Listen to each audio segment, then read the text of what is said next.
it's like they own you, and you can only succeed in your business if you ask for all of their permission, all of their advice, all of their everything, which is absolutely debilitating. They are a lot to deal with. Okay, looking back at the notes.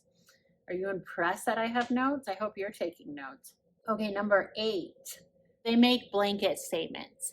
They're very black and white thinkers, right? So that's for a lot of narcissists, but they say things like, I would never do this, black and white. You're either the best thing in the world or they're going to devalue you and call you names. They're big on name calling.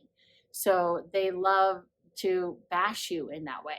Either you're the most handsome man in the world or you're not that attractive. You're too egotistical or whatever like that. I would never say that. You always say that. So they use phrases like that. You always say this. You never do that. You never take me on nice dates. You never plan anything when you know you have. So these never and always statements are really big with a female covert narcissist. You cannot do right by them. Fun group. I remember telling a friend of mine about this female covert narc who I was just telling you about, because you're my friend too, about the projecting onto me. And he's like, nice friend, Leah. Sounds like a real nice gal. Like, yeah, maybe not so much. So we stopped being friends. Me and that gal. But that guy and I are still friends. Okay, moving right along. They can be very charming. They can be extremely charming. They can be the light of the party, They can light up a room. They can be really just dazzling when they want to turn it on, right? They can be great event planners. They can really turn it on when they need to in front of the people that they need to. But they also know behind closed doors how to turn that off and quick. So then they're owning you about when it's a fun time and when it's not fun time. And you can only have fun if they're having fun. If they're not having fun, you better not have fun either, right? So say you go to a restaurant, again, dating situation, right? Say you go to a restaurant or a friend, whatever, mom, could be a mother. Mothers do this. Not my mom, thank God. But I know friends of mine, moms, who are like this. And I've worked with parents like this when I was an events planner. I planned weddings, and there were a lot of brides moms like this, and even the groom's mom would be like this, where they would just be so charming and fun as long as everything was their way. If it's not their way, then everything is awful. Again, blanket statements. Either I love you or I hate it. This restaurant is fabulous or it's the worst restaurant ever, right? And if there's anything that triggers them, so say again, maybe the hostess is triggering them because they wish they were like the hostess or something like that. Then they're going to be like, oh, this place is terrible. They don't have a good wine list or whatever the case is. When I was planning weddings, the horrible, groom's mother or bride's mother would be like, I'm not coming to the wedding if it's like this, this, and this. And if you invite this person, I'm not coming. And then one time there was a weird mishap where somebody had showed up or something that she didn't like, and she made it all about her at the wedding. She's like, I'm leaving, and she's crying in the bathroom. It's like total crazy, like housewives stuff. You're like, is this really happening? At your son's wedding, you're crying in the bathroom because somebody's here that you don't like? Like, grow up. Just deal with it, lady. Like, what are you talking about? And everybody's like, it's okay. And that's how they can steal the show too. They can steal the attention away from whatever is happening. What the heck number are we on, you guys? I don't know. I hope if you count these, God bless you. But I think we're on number 10. And I said I'm doing 15, so we're doing it. Yeah, number 10.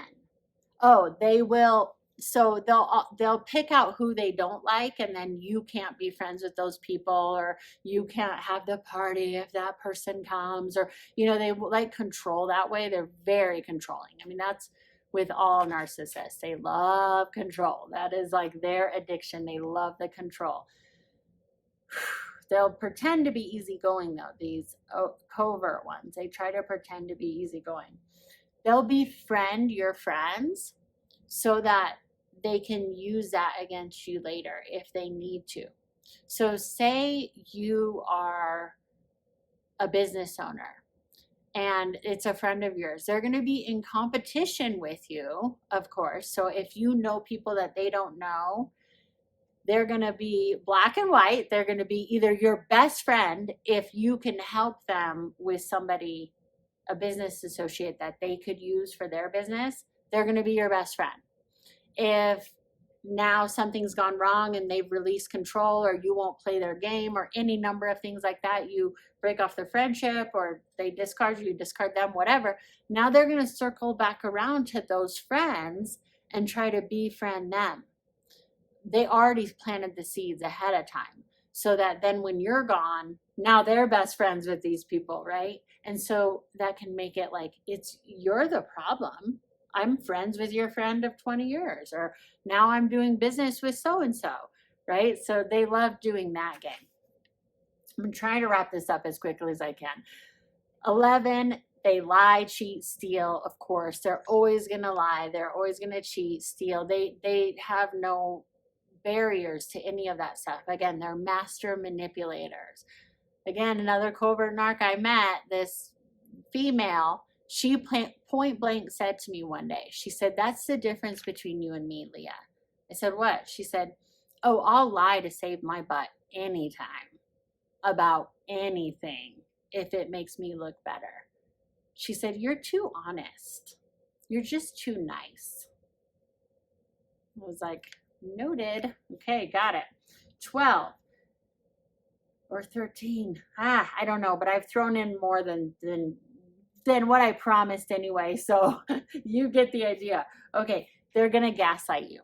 They're going to say, "Oh, I never said that. I never did that." I mean, they could literally, I joke about it, but they could literally punch you in the face and be like, "Why did you get in the way? Why did you tripped? You were in my way." Like, they, no matter what, are going to blame you for their bad behavior.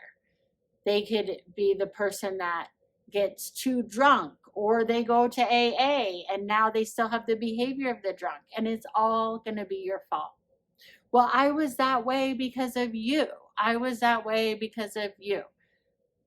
A lot of these people are either alcoholics or addicts of some sort, sex addicts, drug addicts, or they're recovering, but they have the exact same behavior. So a lot of narcissists, unfortunately, in recovery, they're never going to let go of the real addiction, which is manipulation, lying, cheating, stealing, gaslighting, valuing, devaluing, love bombing, that whole thing, that addiction they'll never get rid of. But maybe they'll stop drinking, right? So it's very common for covert female narcissists to be an addict of some type. 14, they're master manipulators. I've said that all the way through, but absolutely needs to be hit on. They are master manipulators. I've mentioned before that I've seen videos on YouTube of declared narcissists and sociopaths too that say that they like stealing other women's boyfriends or husbands just for fun, just to prove that they can do it. So they love that game. They love to manipulate people. They love it. They could manipulate you into marrying them for money, for a green card. They could manipulate you into giving them a diamond ring and then ghost you. I've heard that story of a narcissist. She would just go around and it was like her job to get engagement rings, and then she would ghost the guys, and then that's how she made her living. She kept all the rings and had all this money from diamond rings. It's so weird, but they'll go above and beyond. They'll go above and beyond to defame you. That's number 15. They'll go above and beyond to defame you.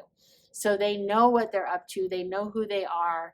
That's why they have all these people. That's why they want to befriend your friends, because in the end, they know either I'm going to have full control over this person and he or she's going to be my minion, or I'm going to defame them. They could, if you broke up with a girl like this, they could key your car, but they will blame you. They'll blame some other person in your life. They'll literally come in. They could rob you even. I knew a guy who got robbed by his ex-girlfriend, straight up robbed, because she had a key to the house. And she just came in and took a bunch of stuff and took his credit cards and things and like bought a bunch of stuff online. But then they blame you because you broke up with them, or they'll be a victim. Oh, that was another one I forgot. Victim. So a lot of times with the covert narcissists, especially females, they'll cry a lot. So they'll come off as being super sensitive and prey on your empathy.